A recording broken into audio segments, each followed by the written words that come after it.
Olá, tudo bem?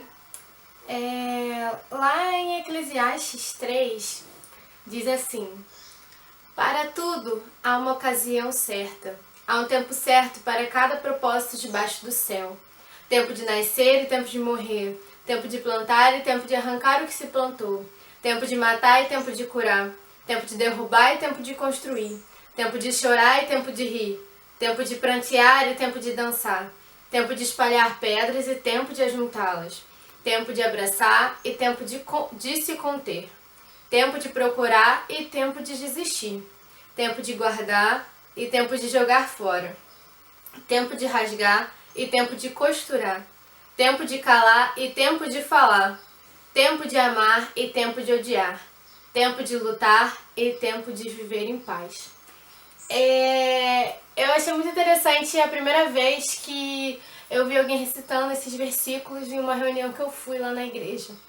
E a partir daquele momento que eu comecei a pensar nesses versículos de uau, olha a realidade que ele traz, sabe, pra gente.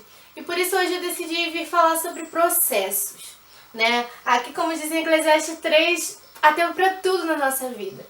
Na verdade, a gente tem muitos processos na nossa vida. Por exemplo, quando a gente vai fazer uma prova, a gente tem o tempo de preparo antes dessa prova, a gente tem o período da prova e o período até o resultado dessa prova, né? Isso a gente pode falar, por exemplo, no Enem, a gente pode falar em provas realmente da escola, concurso público, para concurso para escolas técnicas, entre outras coisas.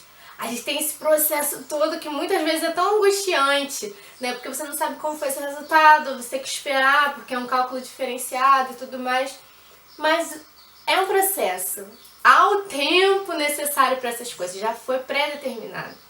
A mesma coisa quando você coloca um currículo para um emprego. Há o tempo em que você coloca o currículo até que você seja chamado para uma entrevista e depois você espere até sair o resultado da entrevista para ver se você passou ou não para esse emprego. Então, assim, tudo na nossa vida tem um processo. Há o processo entre nascermos bebês, virarmos criança, adolescente, jovem, adulto, até virar o idoso. Queria não precisar passar por esses processos, queria continuar sendo criança para sempre, mas a nossa vida é feita de processos, a nossa vida é feita de etapas. E a gente precisa entender isso a cada dia na nossa vida para a gente conseguir viver melhor. Porque a tendência da gente, e na verdade pesquisas apontam já que a nossa sociedade é cada dia mais ansiosa, é cada dia mais imediatista, é cada dia mais desesperada para que tudo aconteça ontem, tudo, sabe? Tudo muito ágil. E na verdade há muitas coisas que não funcionam dessa forma. Na verdade, Deus ele não nos dá nada que a gente não esteja preparado para receber. Na verdade, muita coisa não acontece na nossa vida porque realmente a gente precisa passar por esses processos para a gente entender o que Deus quer tratar com esses processos. Quando eu entrei para a faculdade, eu não entrei de primeira, eu fiz um ano de pré-vestibular. Depois eu passei para uma faculdade que eu não queria, fiquei 4 meses nessa faculdade, longe de casa. E depois sim eu passei para a minha faculdade que eu estou hoje. E eu notei em cada detalhe que era o processo de Deus me preparando para tudo que eu iria vivenciar.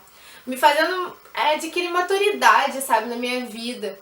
E se eu não tivesse passado por todos esses processos, eu não seria quem eu sou hoje. Então eu sou muito grata a Deus por isso. Porque Ele não nos dá nada, assim, de imediato que a gente possa se tornar orgulhoso. Ele não nos dá nada de imediato que nós viemos a passar por cima de alguém. Não. Deus ele é um Deus que ele entende que a gente precisa de processos. Ele entende que quem a gente é, ele nos conhece profundamente e sabe como a gente reagiria a cada situação da nossa vida. E quem escreveu Eclesiastes 3 foi Salomão, o rei mais sábio do mundo. E mesmo ele, no final da sua vida, disse que tudo era ilusão.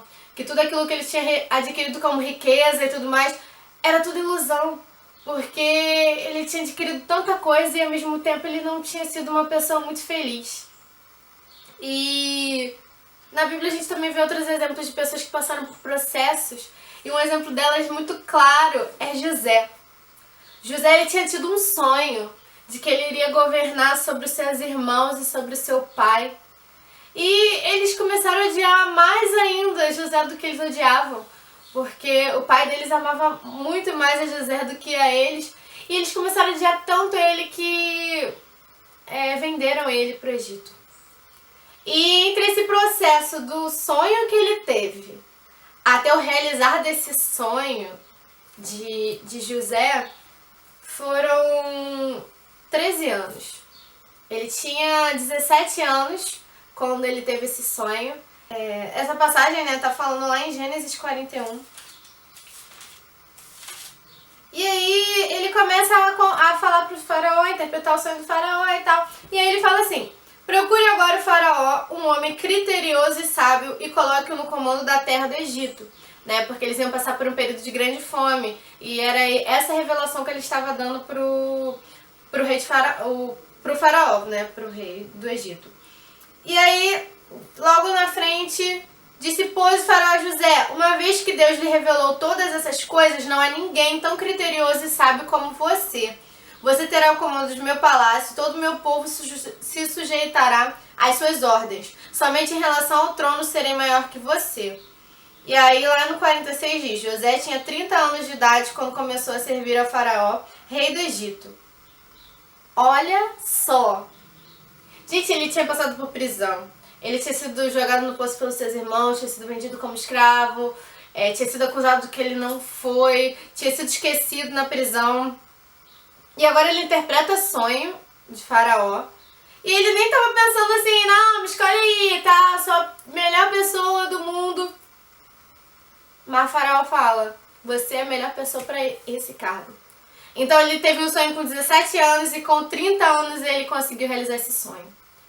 Se a gente lê lá, né, quando ele conta seu sonho para os seus irmãos, ele era muito jovem, então talvez ele falasse assim, tá vendo só? Tive esse sonho, vou reinar sobre vocês e tal. E talvez ele não fosse tão humilde naquela época. E agora a gente vê que ele é totalmente diferente. Ele não pensa nele como a primeira pessoa para ser um governador. Ele fala assim, olha só, faraó, eu tô te revelando esse sonho porque foi um dom que Deus me deu, o revelar o sonho. E aí procure alguém para gerir, né, todo este processo de arrecadação dos alimentos e tal. E aí o faraó diz, cara, você é o melhor para fazer isso. E eu vou te dizer, naquele momento ele estava preparado para ser um governador do Egito. Naquele momento, ele tinha toda a sabedoria de Deus, sabe? De todos os processos que ele passou na vida dele, ele foi adquirindo o conhecimento necessário. Eu sempre vou lembrar da conversa que eu tive com o meu pastor, e eu perguntei pra ele como foi todo o processo até ele virar pastor. E aí ele falou que ele tinha recebido, né, uma profecia quando ele era jovem. E, cara, ele só começou a realmente ser pastor muito tempo depois, levou uns 14 anos ou mais. E ele falou, eu virei obreiro da casa do Senhor, comecei a dar aula no CETEB, né, e aí comecei a fazer isso. Foram processos. Ele não recebeu profecias que te digam que tu és pastor a partir de hoje e pum, agora eu sou pastor. Sabe, ele teve que ter processo na vida dele. Ele não estava preparado naquela época de adolescente para virar um pastor. Outro exemplo muito claro é Davi. Davi ele é ungido rei, com seus 16 anos por aí, né, as especulações. Ele é ungido rei, muito novo, ninguém acreditava nele. Até Samuel mesmo falou, Deus, esse tão fraquinho. Mas ele cuidava de ovelhas, então ele já tinha toda a preparação do mundo. Mas ainda assim ele não estava preparado para ser rei naquela idade. E aí leva 14 anos até Davi virar rei. Que ele vira rei com 30 anos. Lá em 2 Samuel. 2 Samuel 5. Diz assim, lá no 4. Davi tinha 30 anos de idade quando começou a reinar e reinou durante 40 anos.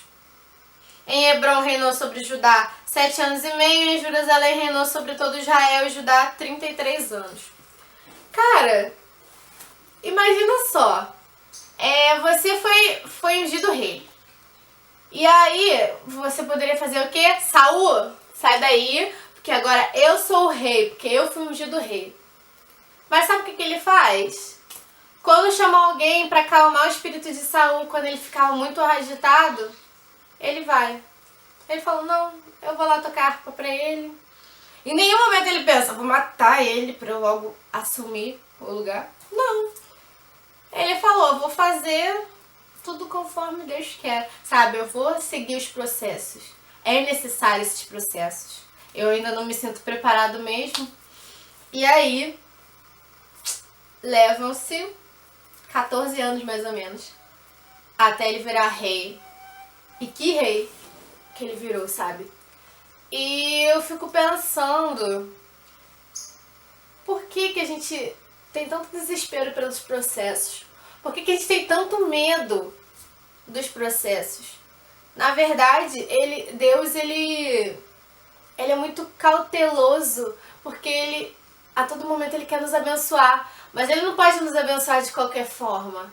Até mesmo as coisas ruins que acontecem com a gente é pra a gente ter um entendimento, é pra gente aprender alguma coisa e é pra gente crescer na vida. Provérbios 16:1 fala assim: ao homem pertencem os planos do coração, mas do Senhor vem a resposta da língua. Todos os caminhos do homem lhe parecem puros, mas o Senhor avalia o espírito. Consagra ao Senhor tudo o que você faz, e os seus planos serão bem-sucedidos. O Senhor faz tudo com um propósito. Então, o que eu queria deixar pra você hoje é que a gente pode fazer muitos planos, mas o Senhor sabe qual é o plano perfeito. Nunca ache que o Senhor tá tardando a fazer alguma promessa. Nunca ache que o seu jeitinho de fazer é melhor do que o jeitinho de Deus. Nunca ache que você já é apto e Deus ele não tá enxergando nada e você precisa dar um jeito.